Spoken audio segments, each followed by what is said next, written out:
All right, everyone. Thanks for taking the time today to look at our new product, Live Assist, and how it can help you on set, together with our friends over at SetStream.io, which you will also learn about. A quick disclaimer, we will obviously record this video to watch later on, and if you have any questions during the webinar, please note them down and keep them handy for the Q&A session at the end. Now, today's webinar is about production on set in an age of social distancing and fewer people on set. So over the past couple of months, we've added a whole heap of new functionality to Live Assist as well as Live Looks. However, today we're more focusing on Live Assist, which obviously contains traditional video assist and live grading functions, together with new tools that help you adapt to the new situation that we find ourselves in, and to easily collaborate with people who are not physically on set, be it either near set or actually anywhere around the world.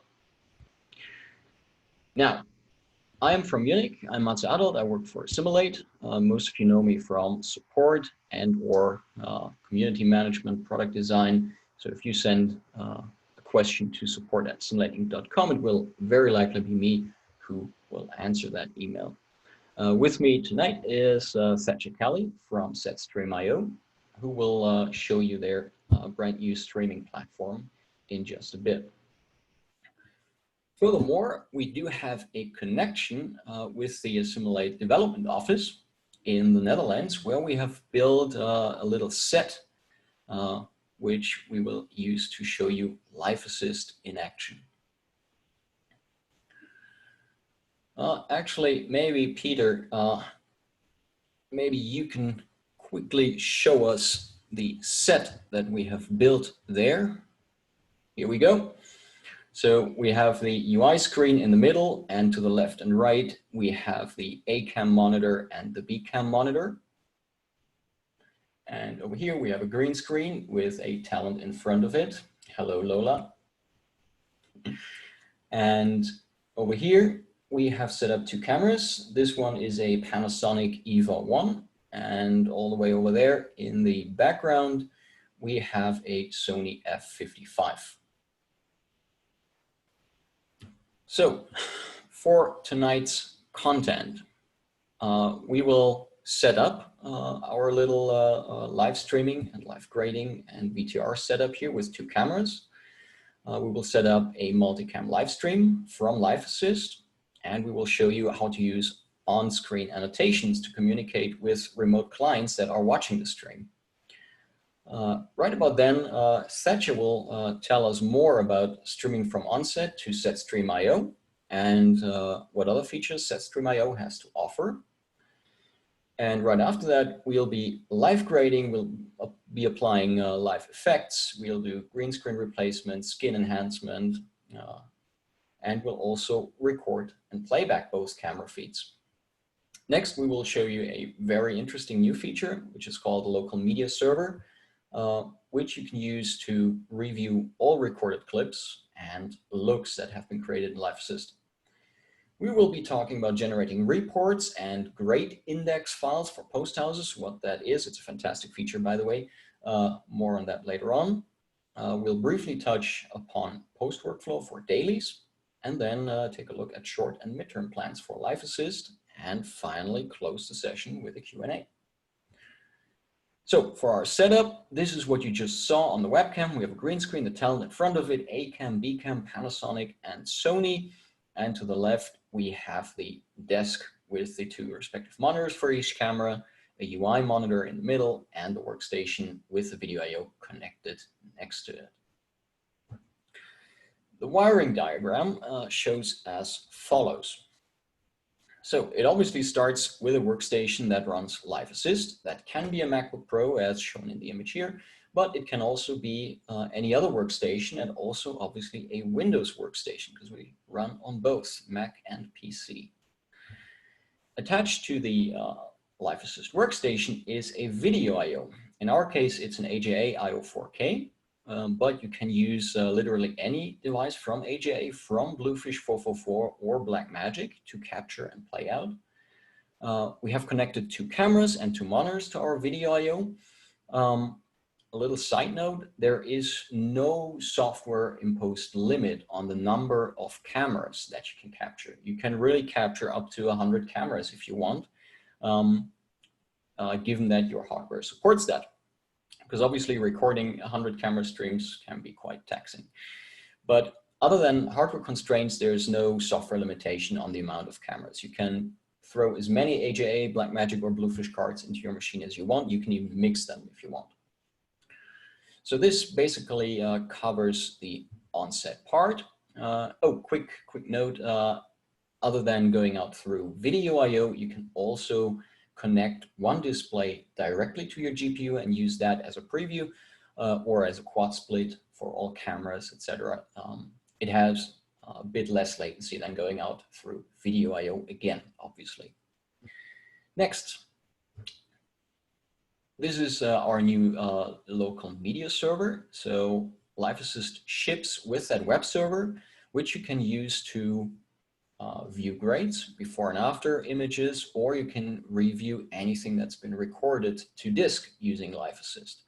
And you can access this web browser through the local network, like Wi-Fi, from literally any device that is connected to that local web network. And this covers the near-set workflow. And obviously, you can make this web server available to the outside of the world through a VPN connection or anything like that. And that obviously leaves the offset workflow, which is multicam live streaming to YouTube, to Vimeo, Wowza, or to SetStream.io, which we'll show you later on, or literally any private CDN that you might have set up instead.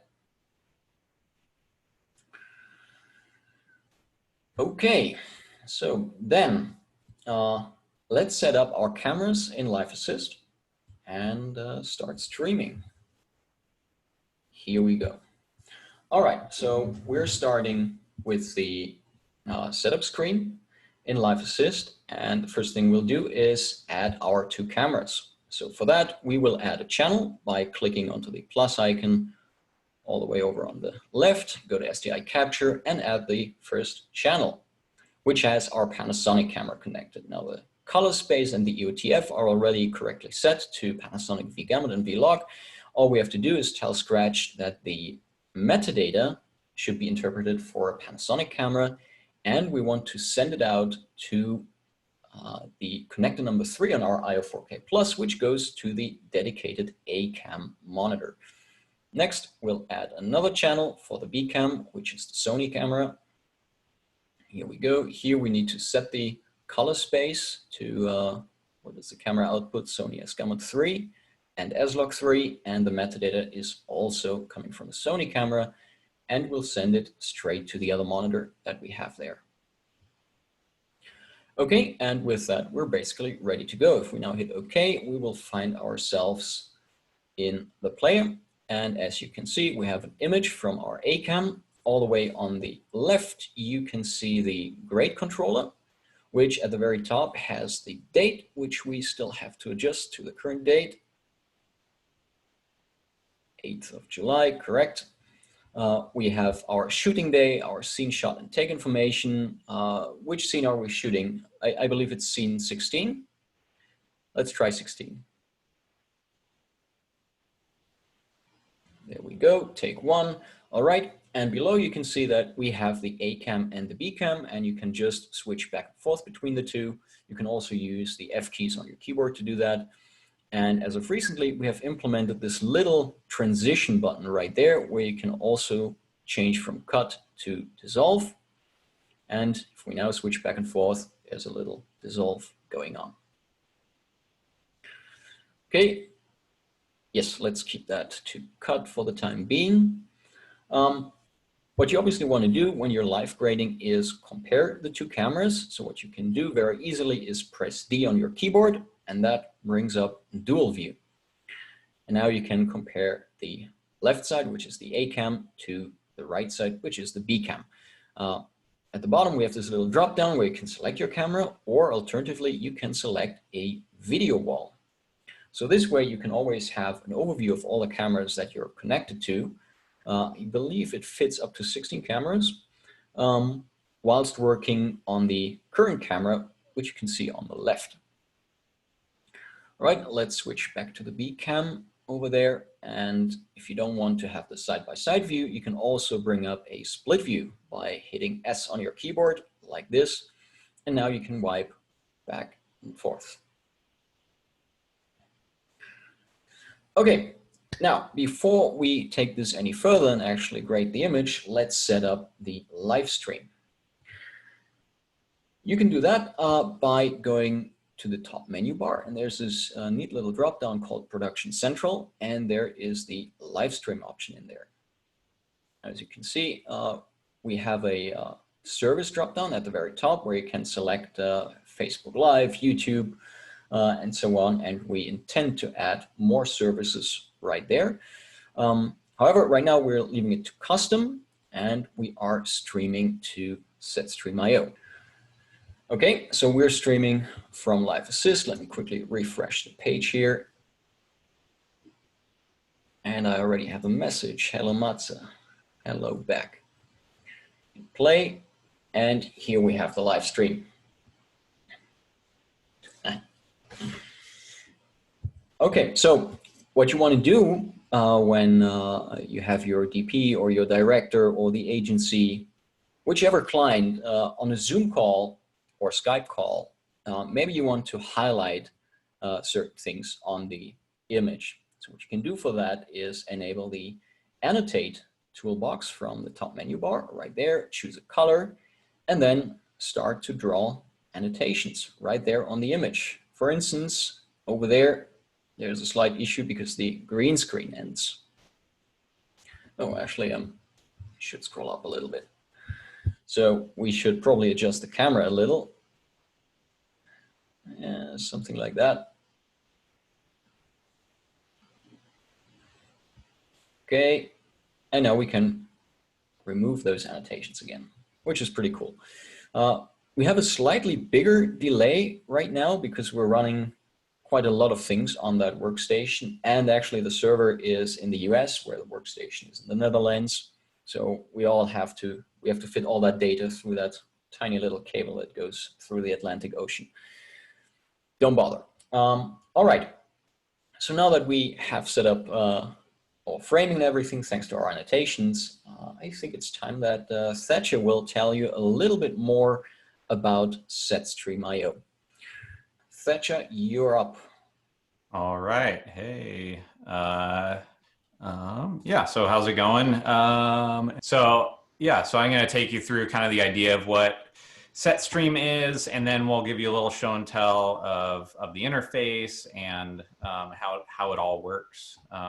So, you know, the first thing is, who are we? SetStream is made up of basically me and Kelsey Wood. He's on the chat here, and he's a sound mixer for post and production. I'm a DIT and colorist by day, and by night we are building SetStream.io. We're located in Seattle, Washington, and I mean, we just kind of felt inspired after you know, working on set a little bit since COVID, and realizing there's not a lot of great solutions, and there are some features that we really wanted in a solution like this, and we just decided we would make it ourselves. Yeah, so that's kind of who we are as SetStream. What is SetStream? I mean, it's pretty, I think, straightforward. We're a streaming service that's catered specifically to the production community, with features that we think are important and we think that most productions find important. We kind of see ourselves as a video village extension. You know, we're not trying to reinvent the wheel. We're trying to fit in what people are used to expecting out of a production environment, and extending it to remote viewers as much as possible. And so that's kind of our philosophy, is not reinventing the wheel like a lot of tech companies try to do, but just we want to fit in the workflows that exist today and make that as painless as possible with all these adaptations and changes because of, you know, our current climate. Here's a little graphic that we made to kind of give you a little explanation visually of what we are. We'll go over it in a little more detail, but just to give you brief idea of our cool little video. We're pretty proud of it. We think it's awesome.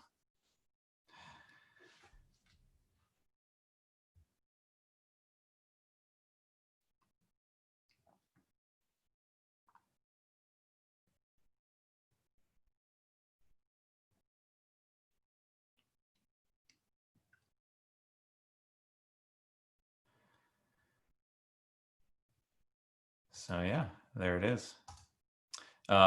So kind of breaking that down a little bit, how we work, it's a pretty simple process. So we'll just go through it one by one.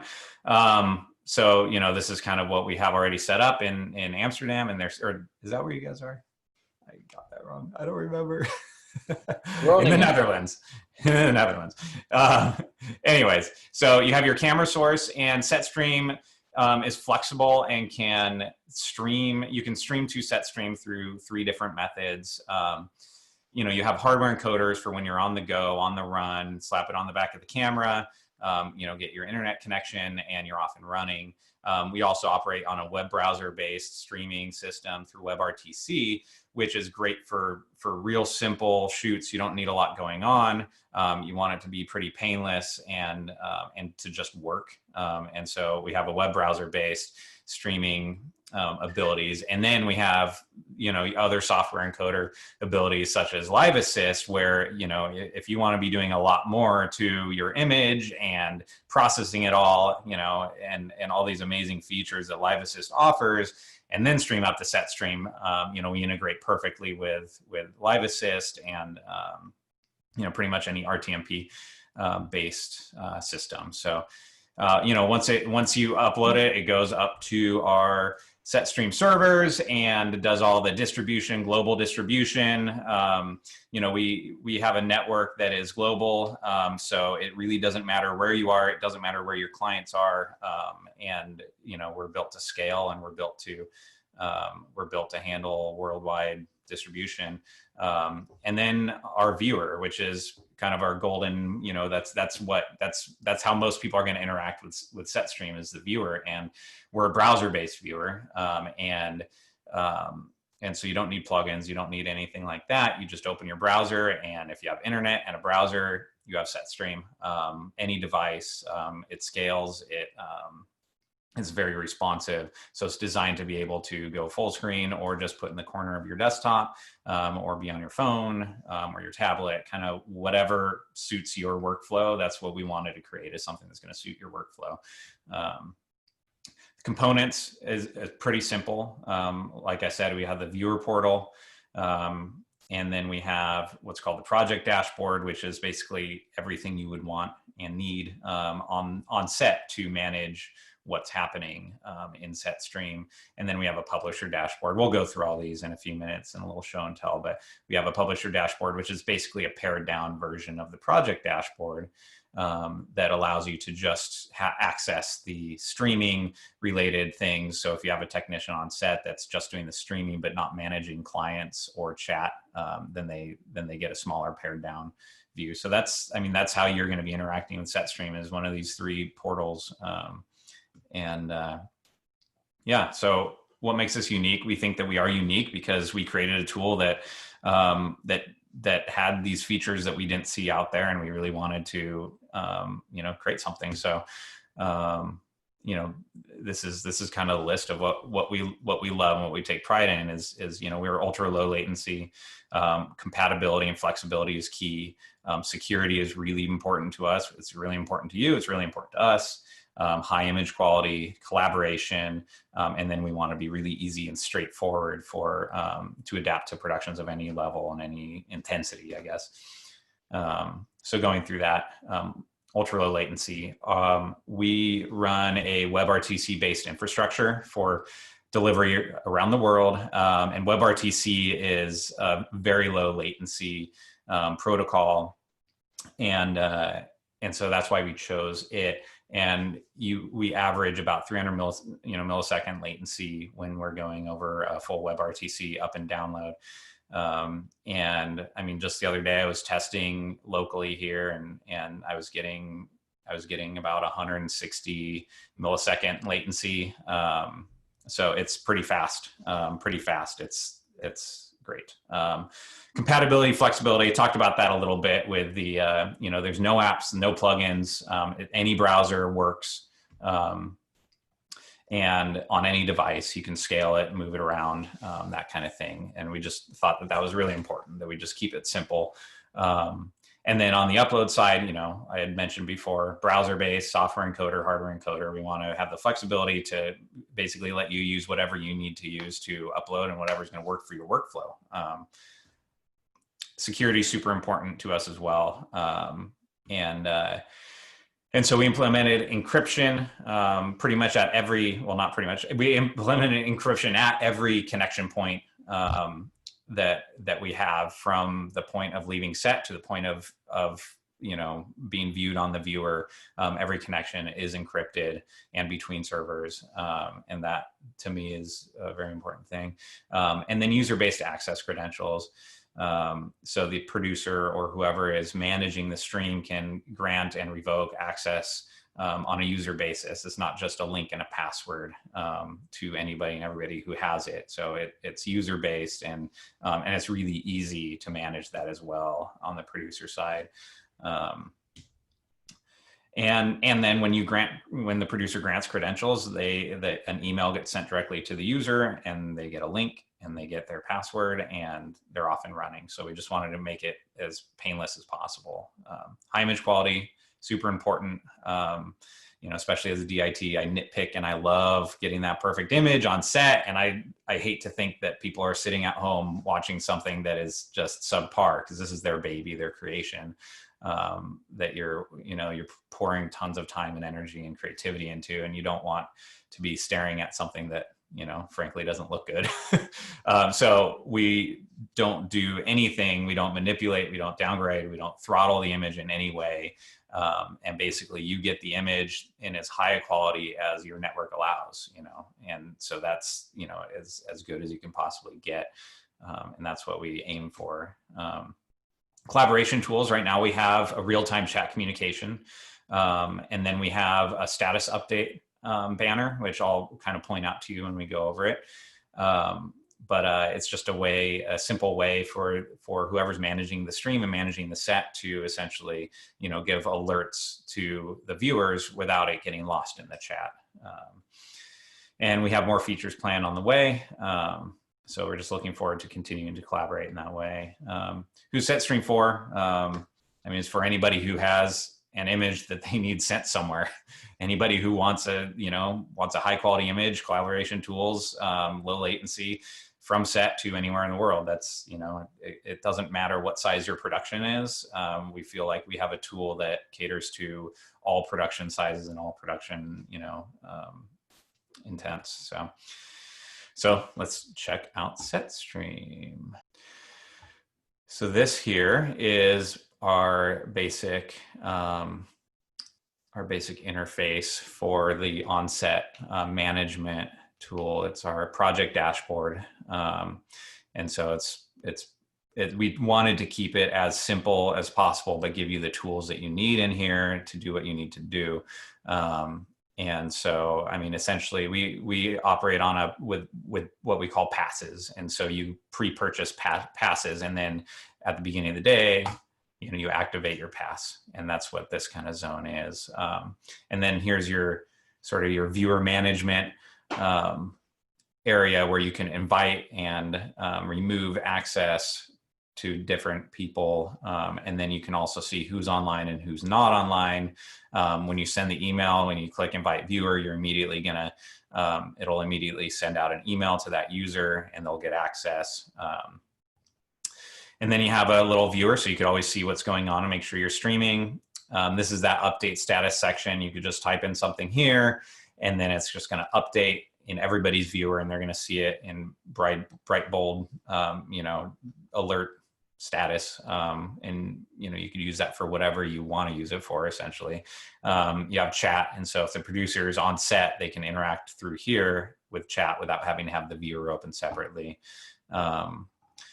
And then the other useful purpose of this dashboard is you get all the links that you might need.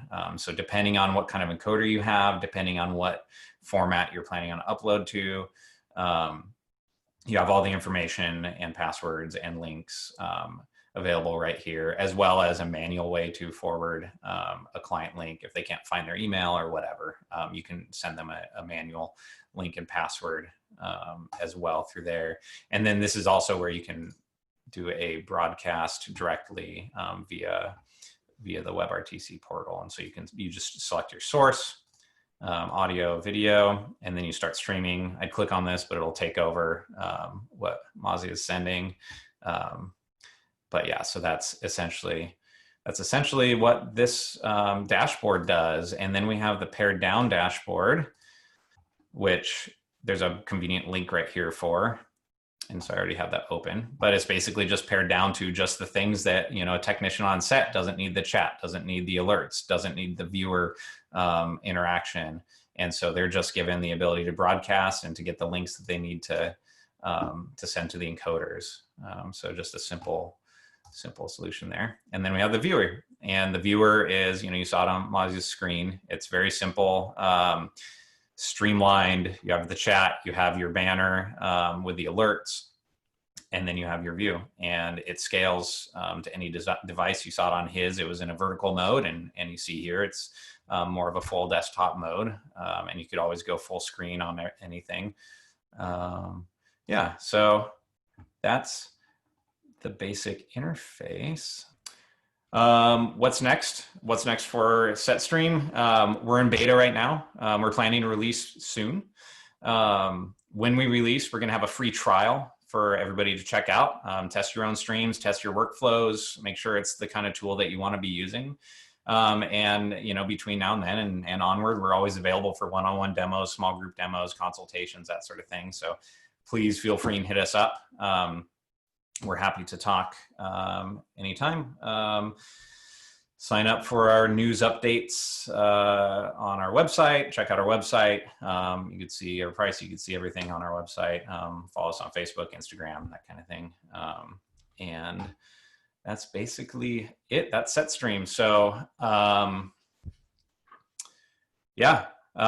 Like I said, hit us up anytime. I'm Thatcher at SetStream.io. I'll put that in the chat so you guys can reach out to me if you'd like, and we'll field some questions at the end if anybody has any. So I'll throw that back to you. Yes, thanks so much. So we're back to our little setup, Live Assist next to the live stream. And what I actually forgot before is in the live stream window that we have there, you can choose to show the active camera or the active channel. So if we now switch to the B cam, you will see the live stream on the left side will also switch to the B cam. Here we go. Almost instantly. Very nice. However, instead, you can also choose to stream out a video wall, which in this case will be a 2-up view of both cameras, A cam and B cam.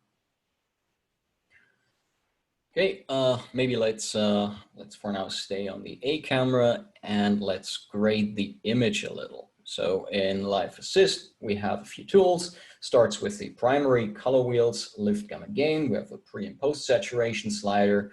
And since we don't have a panel connected to the system right now, we'll jump to the numeric menu. And yeah, what should we do? Maybe increase the S-curve a little bit. S-curve is a great way to add contrast to your image without introducing any clipping. We can also add some saturation to it. And as you can see, the stream to the left follows pretty much on the foot. Maybe brighten it up a little using gamma or gain. In Live Assist, same as in Scratch, you change these numeric values by clicking and dialing around them, just like turning an encoder.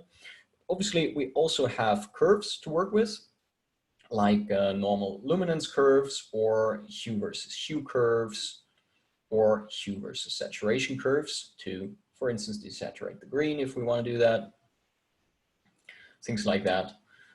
We have a very handy vector tool, which other people know as a color remapper. So you can, for instance, grab green and move it towards cyan, or you can grab red and desaturate it by pulling it towards the middle.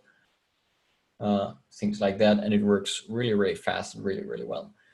Lastly, we have a LUT menu at our fingertips to load a lookup table or to cycle through all the lookup tables in any given folder.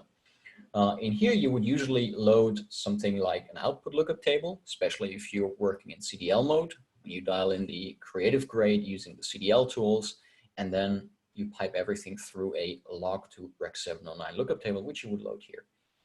Now, before we spend too much time grading the image, let's just quickly go to the gallery, where we have a user selection of grades. So this can really be anything and can be managed by yours truly. So let's just apply the look for the A cam, switch to the B cam, and apply the corresponding look to the B cam. So now that we have graded the image, we can enhance it. And let's start this by doing a background replacement. So for this, we will go to the Kia menu and we will load an alternative background like such. Now we should obviously refine the key a little, enable the pick option, enable the C+ option to sample more of the green in the background. Yeah, that works pretty well. We can maybe blur the background a little bit just to give it some depth. Yep, that's good. Very nice. Desaturate the green a little bit so we can get rid of the spill. Yeah, that all in all doesn't look too bad. Okay, and now we would do the same to the B camera. So we switch there, we load the, in this case, the very same background. Ideally, you would have two different backgrounds because you know the B camera is positioned at a slight angle to the talent. So obviously there should also be some perspective in the background, which we did not shoot. However, we have these perspective controls all the way over to the right, where we can dial in some perspective, something like this. Can maybe also blur it a little. Yeah, something like this. That looks good. And then get rid of the green spill.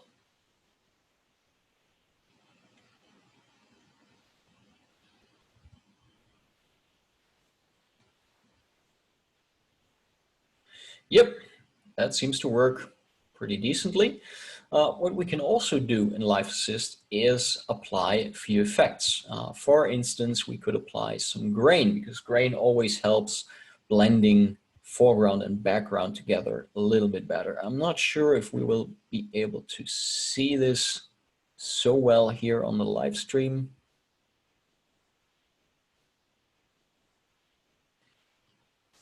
But what we would definitely see is a highlight bloom or a vignette.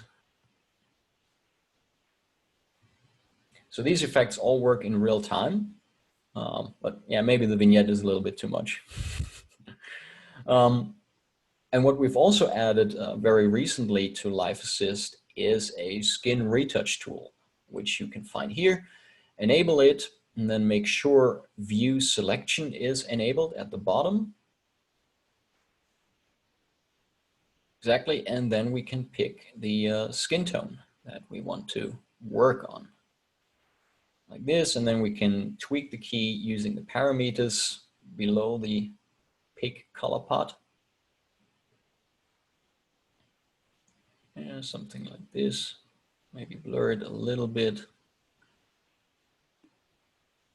Yep, that looks good. And now we can zoom in. These are actually the two most important hotkeys in Live Assist and Scratch. Alt drag up and down and space drag to pan the video, just like this, exactly. And now we have these two parameters over there, smooth and texture. And if we dial in smooth, you can see how the skin indeed gets smoother.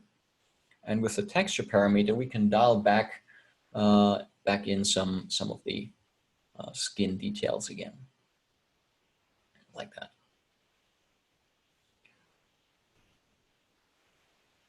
Very well. We have two more parameters there, hue, shift, and saturation. If you need to do more coarse adjustments to the skin tone, you can use those as well. Okay, now that we have set up our grade and our effects and whatnot, and the DP is very, very, very happy with everything, we could probably start recording. As you can see in the grade controller all the way on the left, there is this green auto button. Because obviously you can record manually in Live Assist, but it's so much cooler to let it do that automatically. So that's why we have enabled the auto option. And if we now press the record button on the camera, Live Assist will automatically start recording. There we go. A cam is recording and the B cam hopefully soon as well. There we go. Let's record a few seconds of footage, something like this. That should be enough. Oh yes, talent action, almost forgot. Awesome. Okay, let's stop the B camera and also the A camera. Here we go. And now usually at this point the director yells cut, and can we please see that again? Now as you can see below the green auto button there's this tempting replay button, and if you hit that, oh yes, zoom out a little bit. If you hit the replay button, what Live Assist will do is replace the live camera feeds for both cameras, A and B cam, with the just recorded clips. And so these recorded clips will be played out in sync to all the monitors dedicated to each camera, just like that. And once you want to stop replay again, you can just hit the replay button again. And there we go. Okay, however, you not always want to play back what you just recorded, but you might be in a situation where where you're reshooting a scene, or where you are back on a set where you shot, I don't know, 2 weeks ago, and now the crew is trying to set the lighting up correctly and whatnot. So the DP will ask you, hey, can you please call up scene, I don't know, 32, take 1, just to see how we lit everything there. So we can open up the look history, and here you have everything sorted by day, scene, and take. And by clicking the column headings, you can sort on that. Now we can go very conveniently to scene 32, take 1, 32, well, or 31, that's all right. Hit the replay button, and now we're replaying this scene instead of the live camera signal. Well, we have a few screen sharing issues here with Zoom. Yeah, maybe let's try take 2, maybe that works better. Select the clips, hit replay, and now the A cam and the B cam will play back to all the monitors. And I look pretty damn handsome there. All right, let's stop the replay. Well, now that we've recorded all those clips, wouldn't it be fantastic to make all these clips and looks available to other people on set? Now, to do that, we can go back to the top menu bar where we have the Production Central drop-down, and we would click Instant Review. This opens this little window where you have this QR code where you can just ask your clients to take a picture or scan it with their phones or tablet, or you can just send the link below via email to everybody who needs it on or near set connected to the same local Wi-Fi or network. And once you click it, right here in Scratch, a browser will open up, just like such. And in that hamburger menu, all the way on the left, you can choose whether you want to review looks or whether you want to replay clips. Right now, we're replaying clips. At the very top, you can select your scene that you want to view. Let's choose scene 32. So here we have the A cam and the B cam, and for both we have take 1 and take 2, and you can just play them back by hitting play right there. And this footage was shot in Groningen, very neat little town, very nice, good weather, as you can see. Okay, and alternatively, we can choose to review looks. So in this view, basically, we have a before and after image slider. We can just wipe back and forth to see the before and after.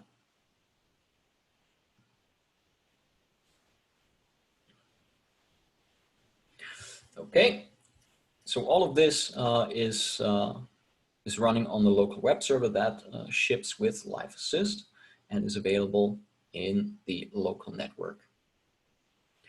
Also note that we still have our live stream going, blinking in red up there.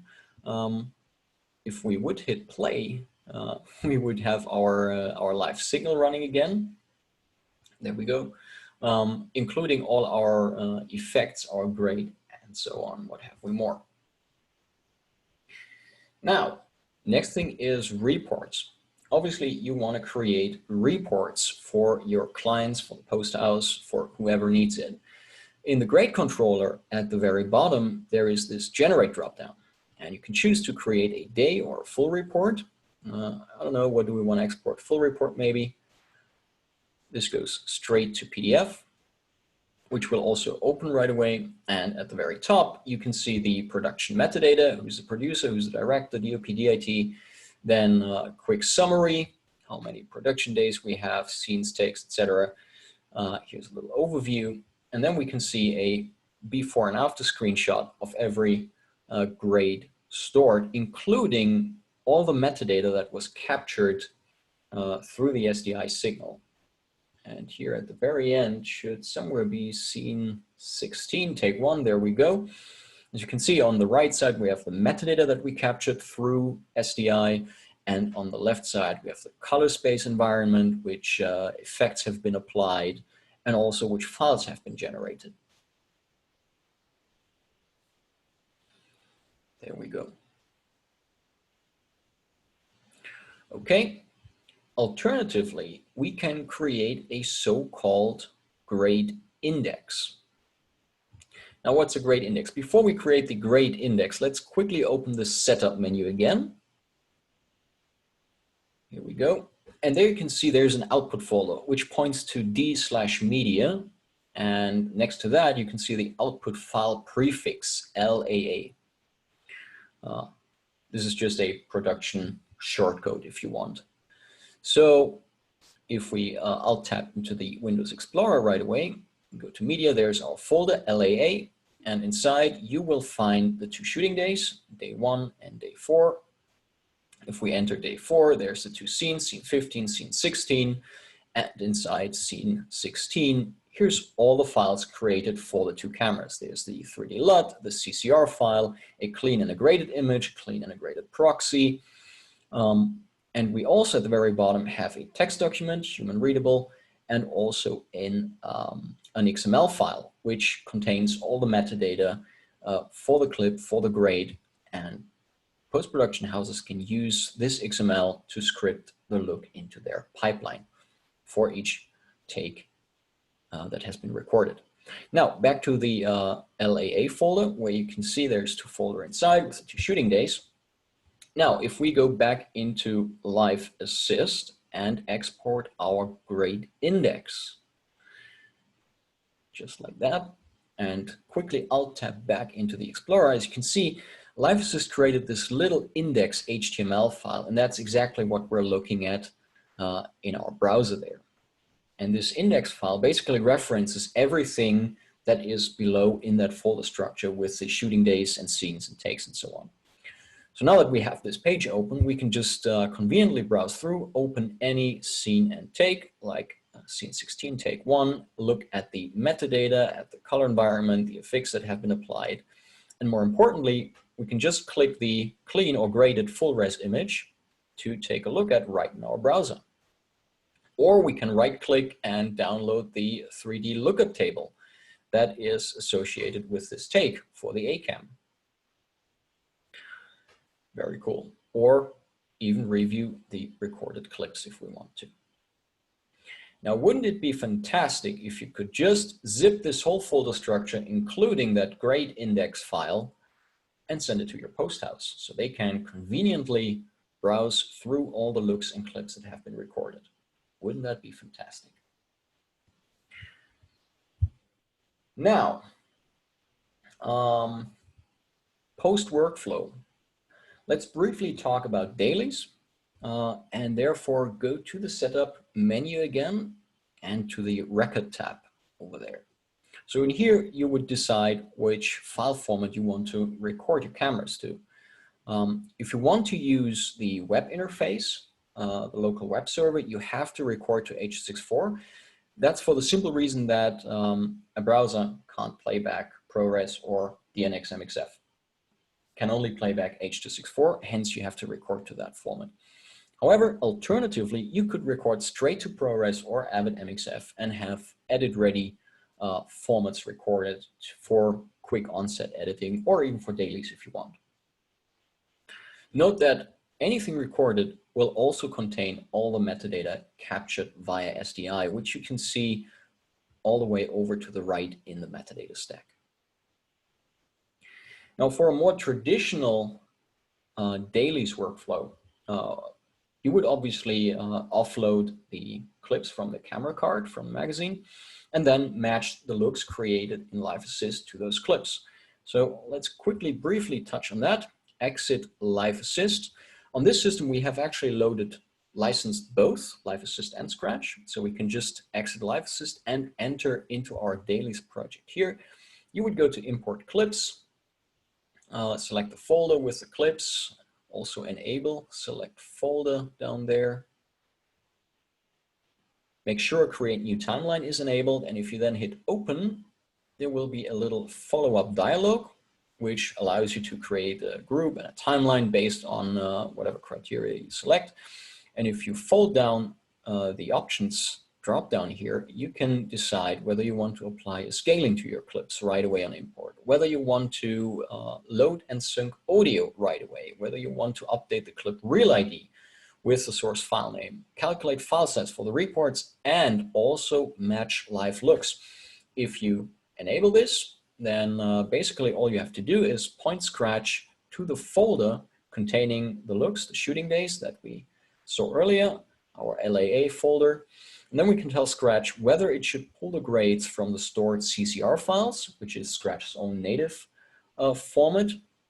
And this will tell Scratch to use its internal color tools to achieve the look, which all work in floating point. So they are very precise and very high quality.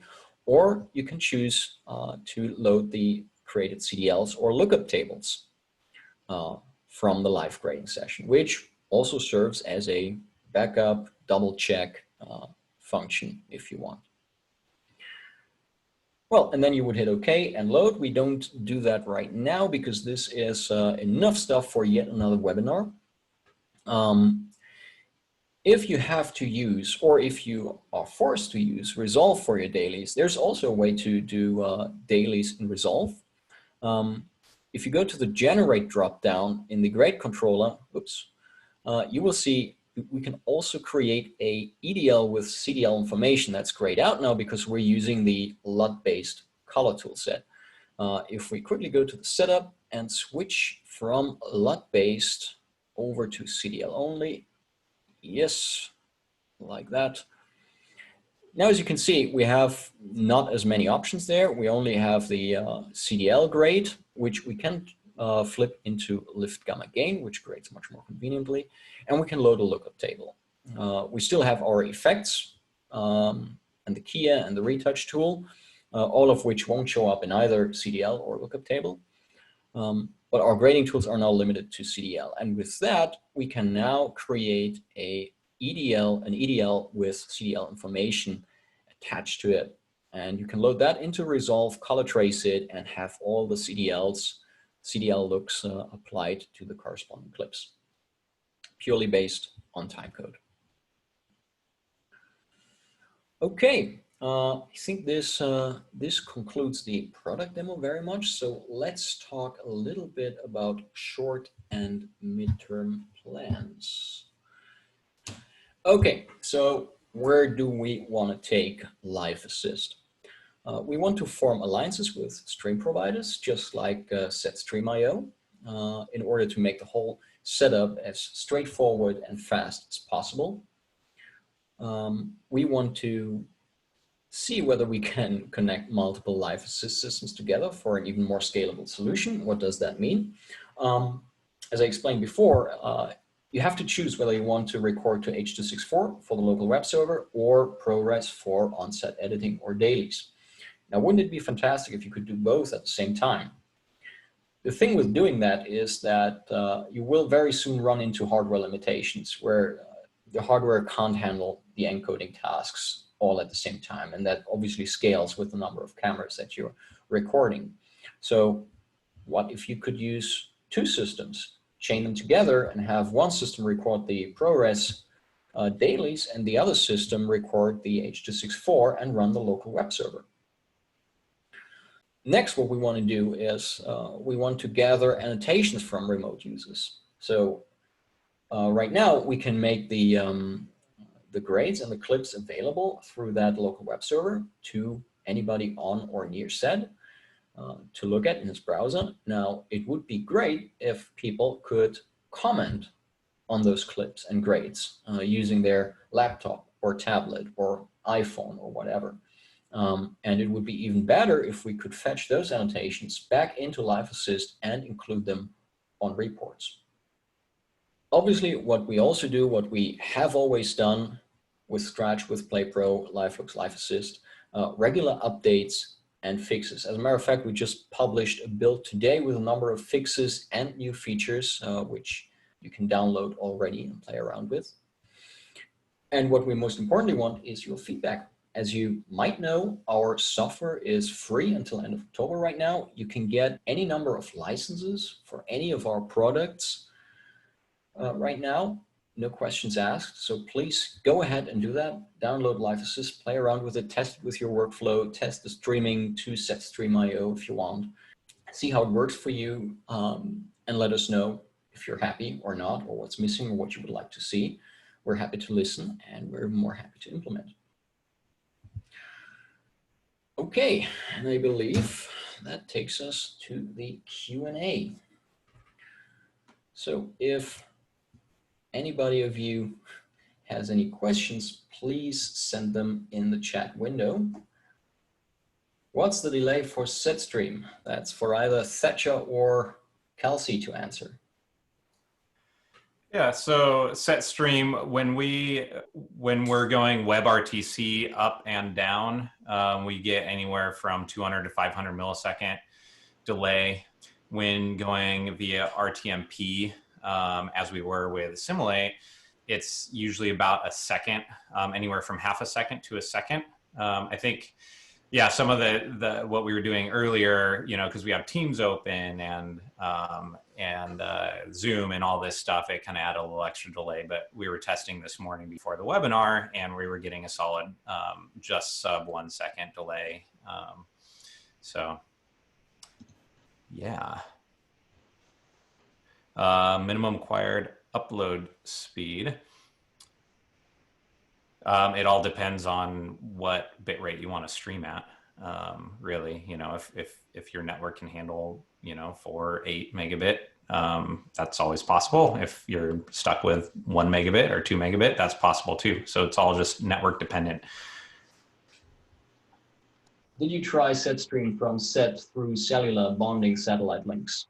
Oh, yep. Yeah, you can. I've been using. I have a Teradek bond, and I've been going with my cellular bonded devices through that and getting about 400 to 500 millisecond delay on the West Coast here in the U.S. So definitely possible. There's no reason why you couldn't use a bonded, regular bonded router network as well for that. So yeah. Cool. So can you use controller with Live Assist like Tangent Element? Yes, you can. We support pretty much every panel from Tangent and also the Avid Artist color panel. You can use that. When doing Kia, can I edit the background clip, trim it, or ping pong loop? No, we have no option right now to trim it or ping pong loop. But I'll make a note of that. It's actually good input. Vlad, how many cameras can Live Assist handle? Well, as many as your hardware can handle. There is no software imposed limit on the number of cameras that Live Assist can take in. If you have 20 SDI inputs and 20 outputs, or only 20 inputs if you want, you can do that. Will Assimilate ever have a WebRTC encoder? Well, I'll make a note of that and see where we can get development-wise. Is it possible a pipeline in ACES for live stream? I guess we could do something like streaming ACES log. That might be something to explore. But I'd love to have a use case for that. Maybe you can connect with us later through support app. Thatcher, this is one for you, I believe. Does the SetStream web viewer offer a DVR-style rewind feature? No, we do not have a DVR feature. A lot of that comes down to security concerns and productions wanting their material recorded remotely in the cloud. That's usually something that productions are hesitant for. So we didn't prioritize that as something that we wanted to do. It also adds latency because then we add an encode in the process, adds another server, that sort of thing. So we kind of emphasize security and latency, and that kind of took DVR out of the priority for us. And is there a dedicated application for SetStream coming for iOS, iPadOS, macOS, Android? At this point, we're not working on an iOS app or any dedicated app. Again, kind of our priority is being browser-based to create flexibility. The browser-based player is actually really, really well suited for iOS and for Android. And so we don't feel that we necessarily need an app, but yeah, so that's kind of our philosophy, is staying browser-based to stay compatible among devices. So. Okay, then hello all. Is it possible to use a custom stream provider? Yes, as a matter of fact, that's what we're doing right now. Basically, we're streaming to SetStream.io through our custom option in the live streaming dropdown. Will it be possible to buy a server part of SetStream to install it on your own resources / server room? No, that's a short answer. No, it's not. Our system is a worldwide network, and that's what makes us able to provide the latency and the scalability that we do. So I can't even just put SetStream on my own server, even though I'm a part of SetStream. We have a large network that we work with, and big infrastructure. If any more questions come to mind after this webinar, feel free to send them to info@ or support@assimilateinc.com, and we'll be happy to answer. All right, everyone. I think that's it. We've made a good hour. Thanks for staying with us. Have a nice rest of your day / evening or morning in Australia. All right, guys. Goodbye.